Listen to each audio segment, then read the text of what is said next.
So not exactly the best news for hobbyists today. Games Workshop has announced that Warhammer prices are increasing across the board, and in some cases by quite a hefty amount.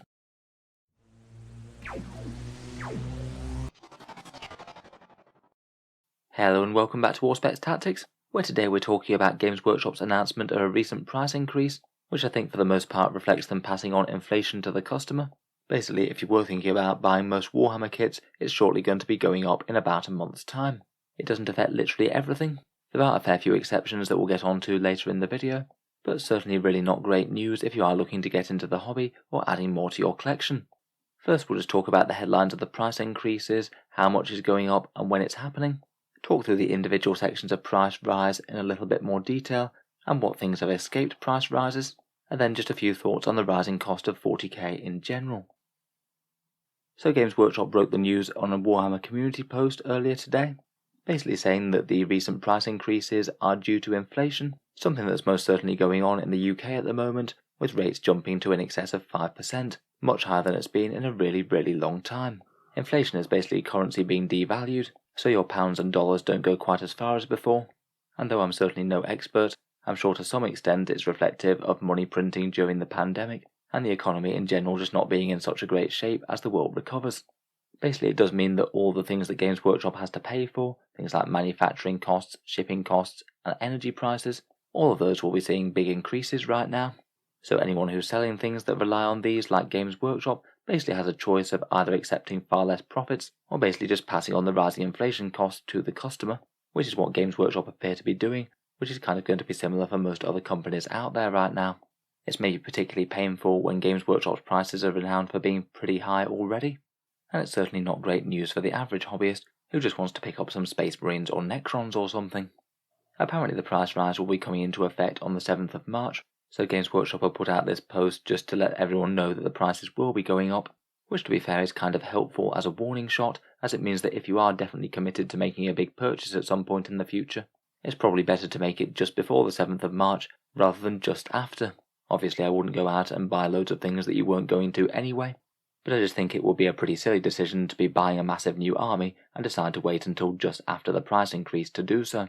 To be fair to them, while the price increase is certainly annoying, it's kind of handy that they do actually announce it beforehand rather than just doing it. It gives people a chance to take advantage of the old prices if they want to. In terms of how much things are going up, apparently most kits will be around about 5% more expensive. Not exactly the biggest amount in the world, but certainly not helpful. I'm sure certain kits will be a little bit higher or a little bit lower than that, just to make sure they're actually charging whole numbers as opposed to weird fractions of currency. Some things do seem to be going up significantly more though. Apparently books, scenery and resin miniatures are all up around about 10%, and some things including Blood Bowl teams and metal miniatures are up 20%. If we talk through that in a little bit more detail, I think the 5% thing is going to be the thing that hits most people most often, and they give one example of a kit that's going up in the article. The Intercessors will be going up to £35 to £36, or the equivalent in most local currencies around the globe. Though I must admit I don't think that this is a particularly great example, as that's a fair bit less than 5% at 2.9%. I'm sure some things will be worse than 5 and some things will be better than 5, but it does feel like they've cherry-picked a good example just to make them look a bit better. In any case, I think it'll be particularly painful on any kits that already felt a bit overpriced.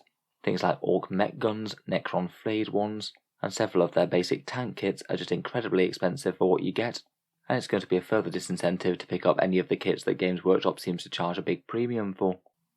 Next up, for the 10% rises, if books happen to include codexes, and it seems very likely that they would unless that's meant to be just black library books, then at current prices you'd expect codexes to now cost £33, $55, or about €41. Again, another pretty painful increase on something that's kind of mandatory if you do want to collect a 40k army. The codexes had already gone up a fair bit in 9th edition, so this one isn't a nice one to swallow. For putting a premium on scenery, I do wonder if that's just because they're bigger, bulkier boxes, and take a little bit more raw material to make, and take a bit more effort to transport and store. That's just a guess as to why they might be going up a little bit more than other things. And for resin miniatures, I'm sure they're not quite as nice for them to manufacture as the plastic ones. They quite often have faults that they have to deal with, and maybe it's just trying to further incentivize people towards the plastic kits as opposed to anything that's still locked in resin. Again, kind of sucks for any armies that are heavily dependent on some resin models. Despite the fairly decent Craftworld update, there's still going to be a whole ton of aspect warriors and characters that are stuck there, maybe particularly bad news for the Eldar more than most. For the things going up 20%, I'm honestly not too surprised that metal miniatures have gone up this much. The price of metal in particular has absolutely skyrocketed over the past few years. I can't help but think that they're almost certainly the kits for Games Workshop that have the biggest cost in terms of raw materials, and the way that plastic kits have been gradually increasing up in price, I'm not surprised that they haven't charged more for some of their metal things already.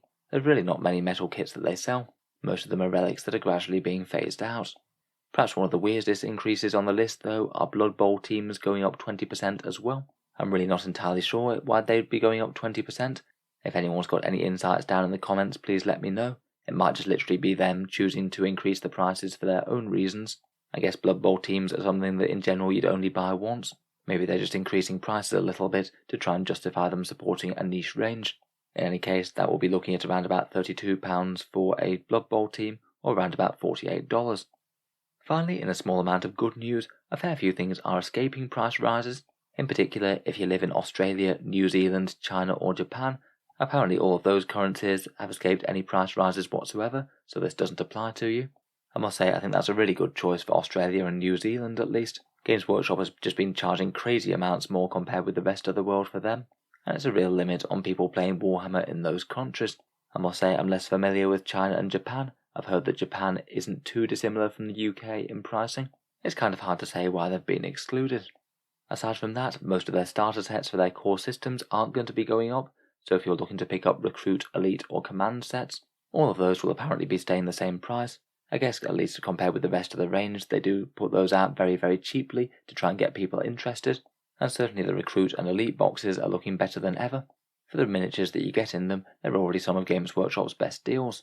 It appears that Combat Patrol boxes, though, are going to get price increases.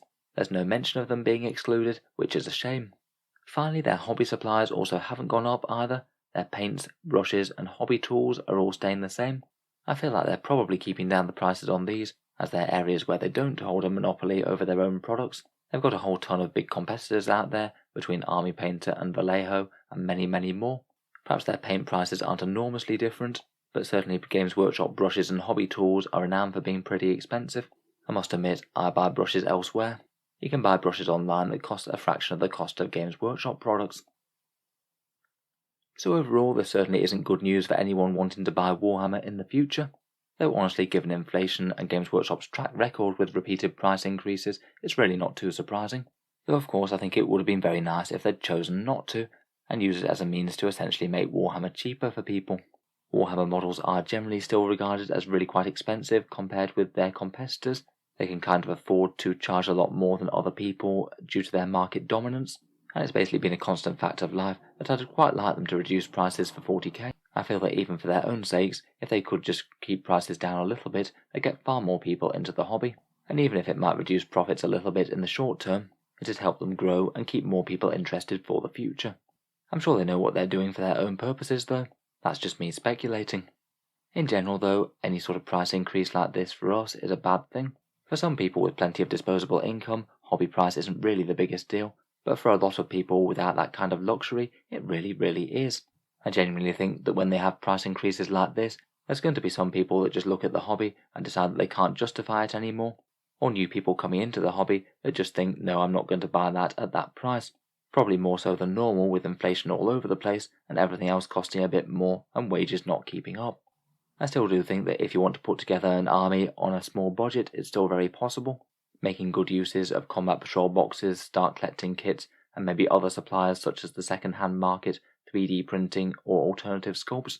All of those put together can get your armies at a fraction of the cost as you would be if you were just buying random kits from Games Workshop, though it might mean that you have far less choice of the actual miniatures that you pick up, and kind of be a bit railroaded into going for the really good budget deals. Things like that Combat Patrol Chaos Space Marine box, cheaper armies like Custodes, particularly when their Combat Patrol box comes out, or whatever you can find second hand.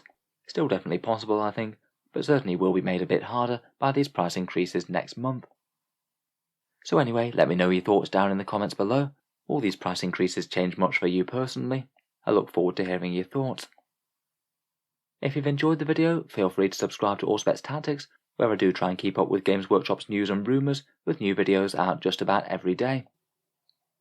Finally, if you have been enjoying all the videos on the channel, I would just like to mention that Auspex Tactics does have a Patreon page, which you can find down in the video description below. Channel patrons do get a fair few advantages: seeing certain videos early each week, regular votes to see what sort of things happen next on the channel, and automatic entry into the regular prize giveaways with a chance to win some really big model kits each month. If any of that sounds good to you, or you'd just like to help support, then the link is down in the video description. In any case, a massive thank you for listening, and I'll hope to see you guys next time.